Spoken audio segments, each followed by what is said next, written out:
राइनर brown, attack on Titan का सबसे टूटा हुआ कैरेक्टर। वैसे तो एओटी का पूरा यूनिवर्स ही टूटा हुआ है, बट उसमें से भी इंटरनल इंसैनिटी को रिप्रेजेंट करने वाला अगर कोई बंदा है तो वो है राइनर ब्राउन। एक ऐसा बंदा जिसे बचपन से ना तो कोई एक्सेप्टेंस मिला और ना ही कोई पहचान, और उसकी मेंटल स्टेट यहीं से बिगड़ना शुरू हो गई। राइनर प्रोडक्ट था एक फुल फ्लेज एल्डियन लेडी और इंटरमेंट जोन में रहने वाले मार्लियन का, बट उसे ये बात कांड करने से पहले पता नहीं थी, और जब पता चली ही अबैंडन्ड हिज फैमिली। जिसके बाद राइनर की मदर को ये लगता था कि अगर वो लोग मार्लियंस बन जाएंगे तो उन्हें वापस से एक्सेप्टेंस मिल जाएगी, which was not the case because racism certificates में एग्जिस्ट नहीं करता बल्कि दिमाग में करता है। खैर, राइनर को वॉरियर में शामिल कर लिया गया और वहां पे सबसे खराब कैंडिडेट होने के बावजूद भी उसे सेलेक्ट कर लिया गया थैंक्स टू मार्सेल, जिसके कारण अंदर से सबसे अनड्यूरेबल बंदे को सबसे ड्यूरेबल टाइटन मिला, द आर्मर्ड वन। जिसके बाद वो लोग एल्डिया जाते हैं और इस मिशन के दौरान एक रैंडम टाइटन मार्सेल को खा लेता है, जो कि राइनर को ही बचा रहा था, जो कि अगेन एक एडिशन था उसकी बिगड़ती हुई मेंटल स्टेट का।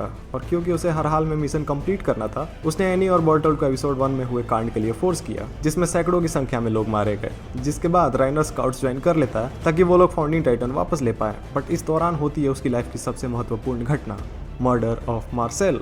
दरअसल मार्सेल ने तीनों वॉरियर्स को होल्स भरने के बारे में बात करते सुन लिया था, कुछ गलत मत समझ लेना। जिसके बाद राइनर को अपनी आइडेंटिटी छुपाए रखने के लिए मार्सेल को मारना पड़ा, और इसी इंसिडेंट के दौरान वो शिकार होता है स्प्लिट पर्सनैलिटी डिसऑर्डर का। He developed 2 personalities. One Rainer was the warrior Rainer while the other was Rainer of the Scout Regiment. それは死活問題だが、この状況じゃ手に入れるのは無理だ。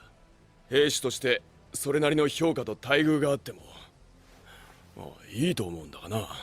और इस पूरे ट्रेड को हमें सीजन 2 में कई बार दिखाया गया, जिस दौरान हमारे राइनर का दिल क्वीन पे आ जाता है because of her extra care. Lando को फ्लर्ट करने की निंजा टेक्निक। जिसके बाद राइनर राजा हरिश्चंद्र की दी जाने वाली मिसालों को पीछे छोड़ते हुए सबके सामने सच रिवील करता है, और इसके बाद सीजन 2 और 3 बीत जाता है बिना उसके पर्सपेक्टिव को दिखाए हुए, which made him one of the most hated characters of all time.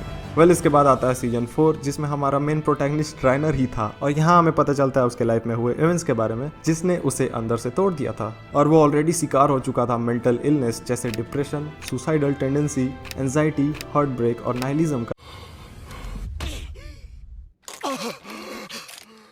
शुरू से ही राइनर को लगता था कि उसके आइडियाज बिल्कुल सही है, थैंक्स टू मार्लियन ब्रेन वॉशिंग, और डिनाइल में काफी लंबे टाइम तक जीने के बाद जब उसे सच का पता चलता है वो टूट जाता है। And as a last hope उसके पास फैमिली के कुछ गिने चुने मेंबर्स थे, जैसे गाबी, फाल्को या खुद उसकी माँ, जो उसे इन सब के बाद भी जिंदा रहने और उठकर लड़ने की हिम्मत देते थे। इन वन वे और another he is the mirror image of Aaron, जो शुरू से मैनिपुलेटेड थे, और दोनों पे सच एक न्यूक्लियर बॉम्ब की तरह गिरता है। जहाँ एरन को पता चलता है कि समुद्र के उस पार भी ह्यूमंस हैं, वहीं राइनर को पता चलता है कि आइलैंड पर रहने वाले लोग एक्चुअल में डेविल नहीं है। बट इन द एंड सारी बातें पता होने के बावजूद उनके पास अपनों के लिए लड़ने के अलावा कोई चॉइस नहीं होती। फर्क नहीं पड़ता क्या सही है क्या गलत। राइनर हर बार अपनी की गई चीजों से भागता रहा ताकि उसे गिल्ट का बोझ ना लेना पड़े, बट इन द एंड वो सारी चीजें उसे एक साथ हिट करती हैं, जिस कारण उसमें से जीने की इच्छा ही नहीं बची।